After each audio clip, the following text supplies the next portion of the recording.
Assalamualaikum warahmatullahi wabarakatuh. Kami dari kelompok 6 Praktikum Dasar-Dasar Fisiologi Tumbuhan Program Studi Proteksi Tanaman Fakultas Pertanian Universitas Andalas Padang.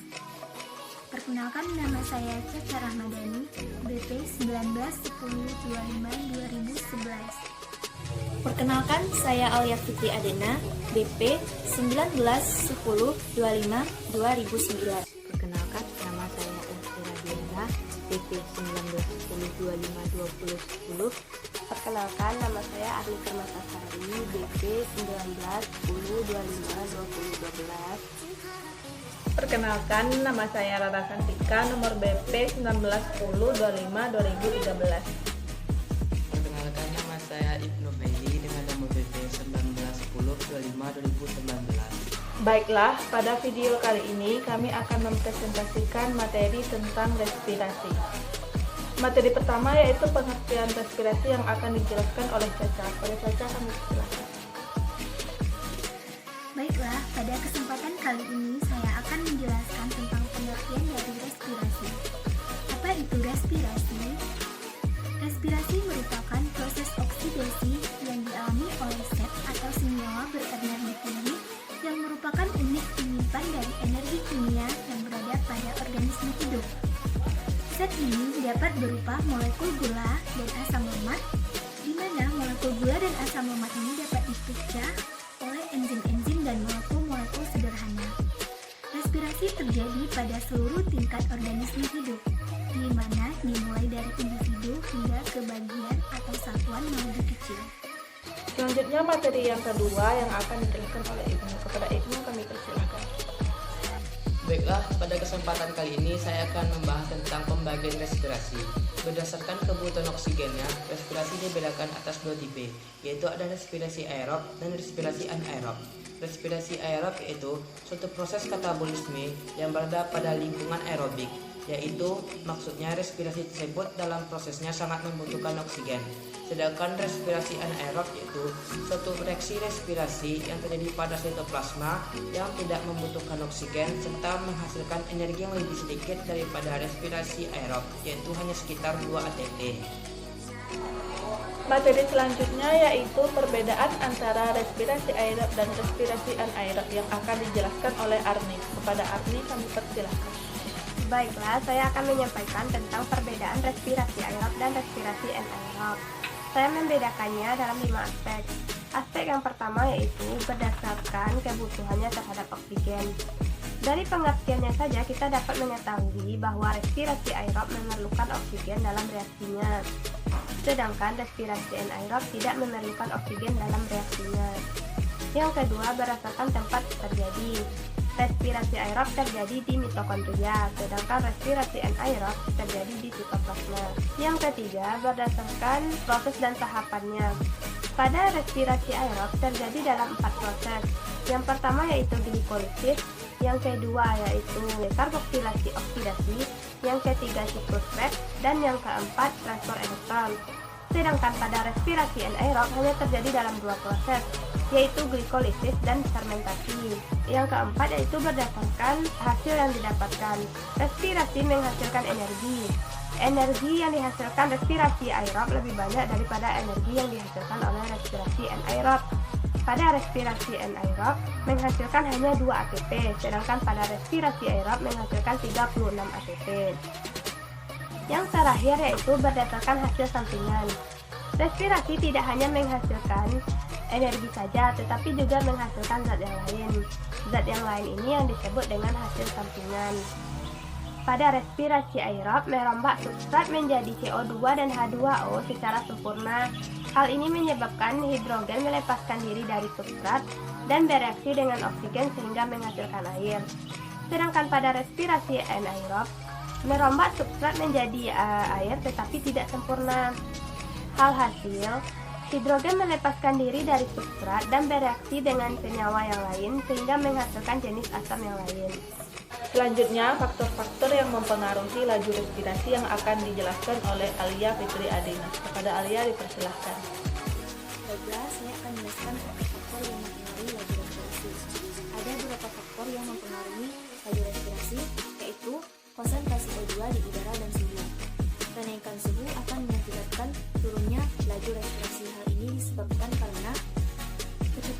reaksi kimia dipercepat oleh kenaikan suhu, serta aktivitas kerja enzim dikurangi oleh kenaikan suhu.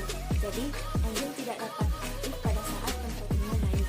Faktor berikutnya yaitu substrat. Respirasi bergantung pada tersedianya substrat atau terutama karbohidrat atau amilum dan glukosa. Jika pada suatu tanaman memiliki ketersediaan karbohidratnya tinggi, maka respirasinya juga akan tinggi.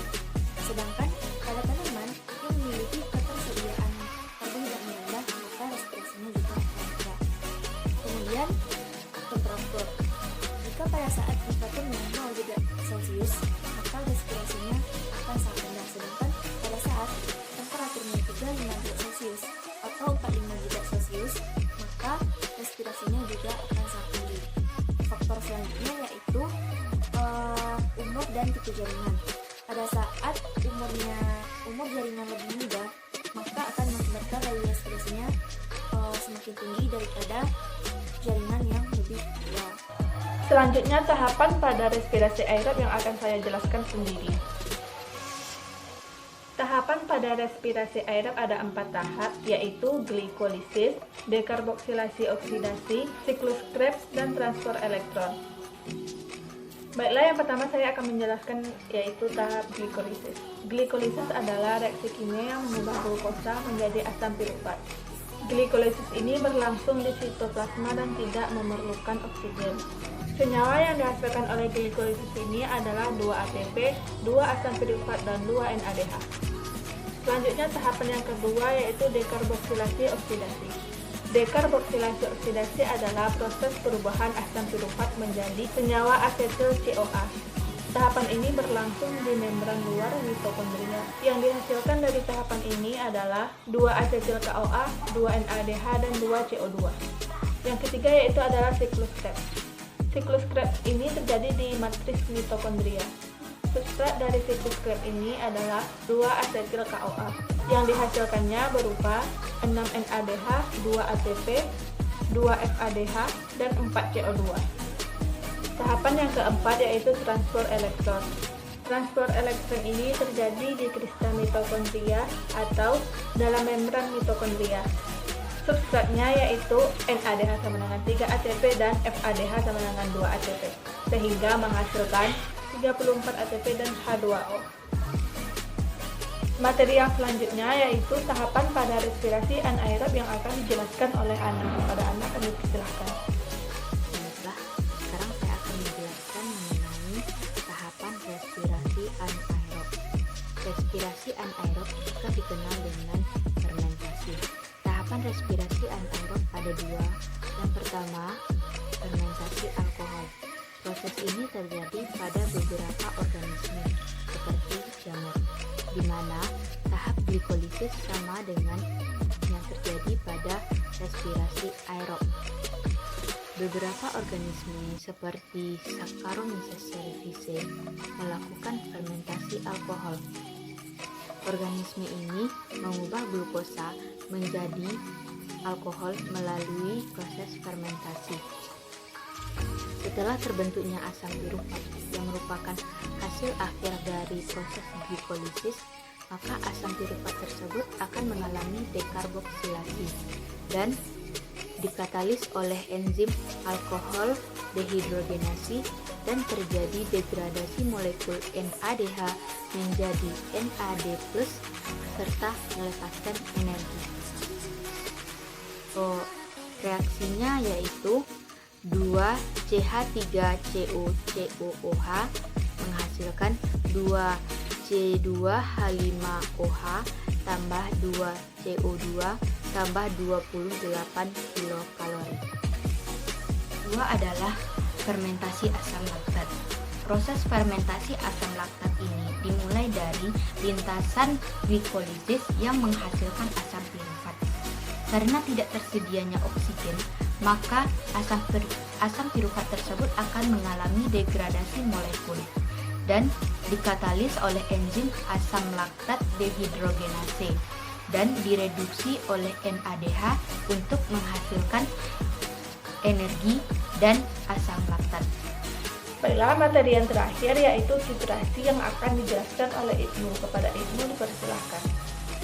Selanjutnya adalah titrasi. titrasi. Titrasi merupakan penentuan kadar suatu larutan dengan cara mereaksikan kadar larutan tersebut dengan larutan standar atau larutan yang telah diketahui konsentrasinya. Berdasarkan jenisnya, titrasi dibedakan menjadi 3. Ada titrasi asam basa, titrasi endapan, dan titrasi redoks. Titrasi asam basa merupakan penentuan kadar asam dengan larutan basa yang telah diketahui konsentrasinya ataupun sebaliknya. Penentuan kadar basa dengan larutan asam yang telah diketahui konsentrasinya.